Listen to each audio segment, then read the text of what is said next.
Hi friends, it's Claire from ScrappyNerdUK and welcome to another episode of my Snappy Scrapbooking series.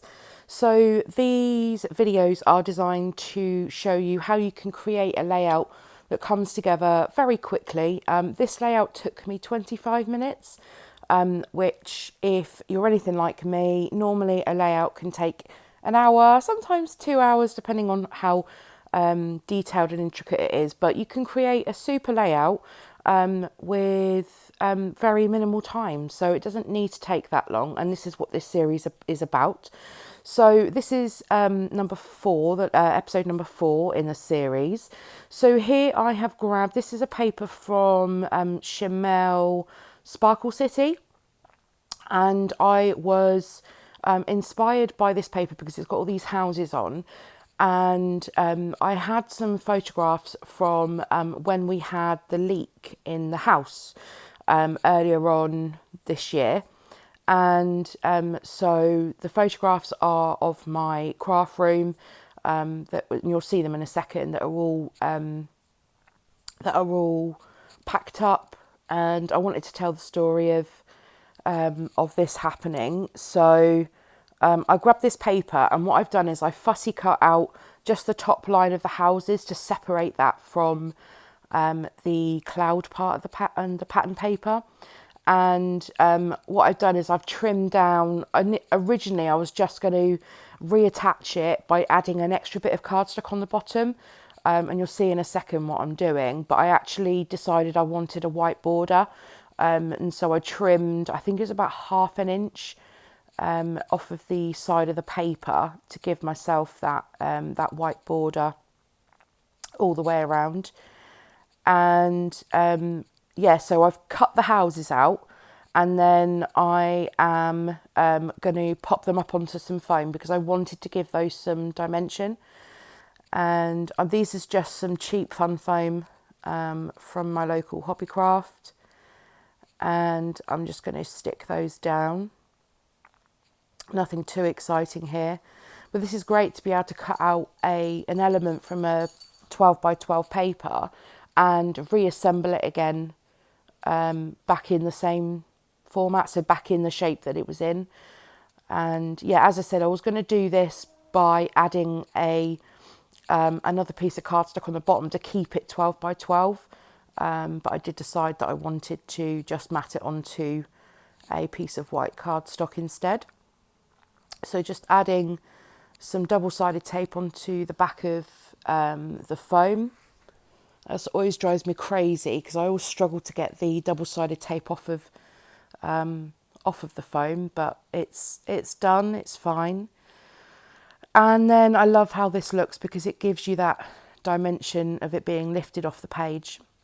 So here are the photographs. So as I said, I took some photos of my craft room. Well, this was half in my living room and half in my craft room, of where all the boxes were packed up. So when the leak happened, we had to everything had to come out of the living room and my craft room, and go into storage, and it went into storage for about 8 weeks.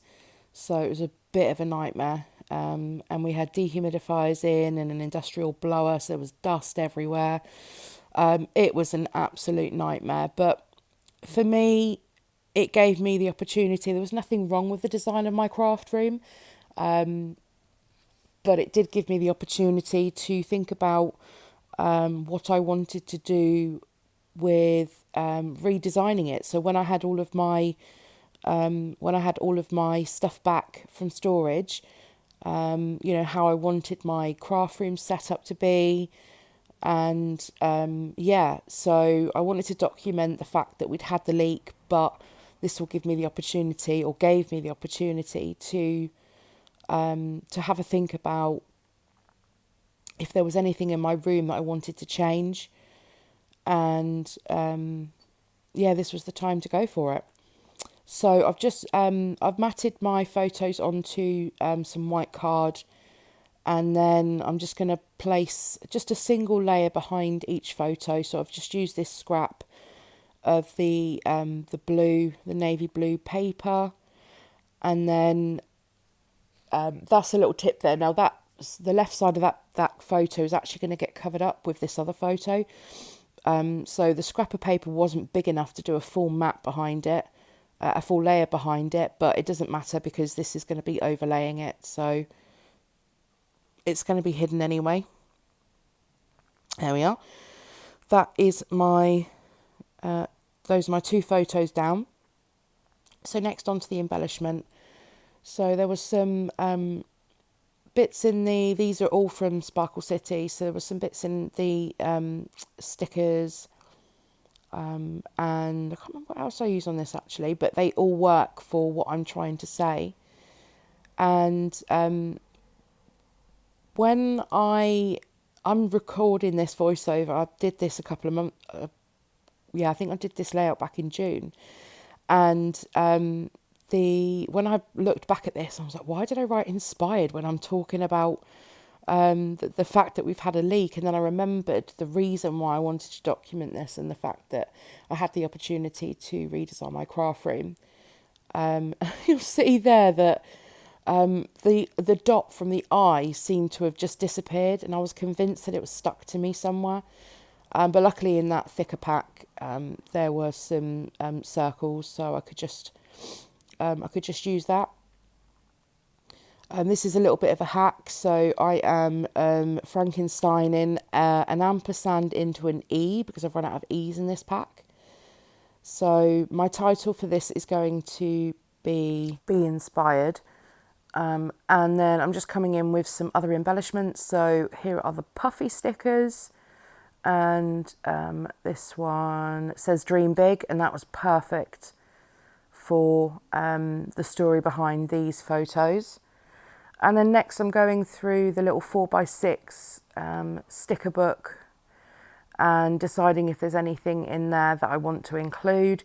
I was going to add this little tag in, but I wasn't sold on the idea. It was sort of dragging over to the right hand side too much, and I needed to leave myself some space for some journaling as well. Yes, you heard it here, journaling on my layout. I am trying to get much better at telling my story in words as well as pictures. So I do manage to make some journaling on this page. And so I just added those balloons on there. They reminded me of the house in Up, the Disney film, if you haven't seen it. So I just thought, well, it's something about the house, so I'm going to add the balloons on.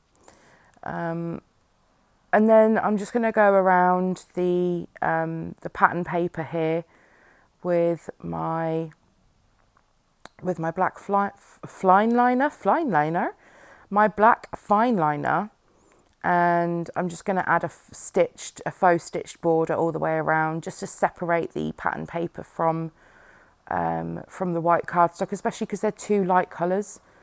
So I wanted to give that edge some definition, and that certainly did what I wanted it to do. And then I just added some pen lines for my journaling. Sometimes I use pencil and rub them out, but this time I added actually put the pen lines in fine liner. I'm just using a 0.2 fine liner here to add my journaling, and I say something along the lines of they say every cloud has a silver lining. So when we had the leak, it gave me the opportunity to redesign my craft room. And there will be a craft room tour coming up very soon as well. So now everything's back into position, back into place. I will be filming one very soon. I did film one when we first moved in, which never made it up to YouTube. And then we had the when we had the leak. And sorry, it's 6:30 in the morning here whilst I'm recording this. So I apologise that my voice is gravelly and I can't actually form any words this morning. But yeah, so I'm just adding in then some final touches here. So these Tim Holtz tiny word stickers, which are one of my favourite things to use. And they just enhance the journaling, I find. And quite often I can find things that relate, and then just some enamel dots. So thank you very much for watching today. I hope you've enjoyed this video. If you have, then your thumbs up is always appreciated. Subscribe if you're new, and I'll see you next time. Bye.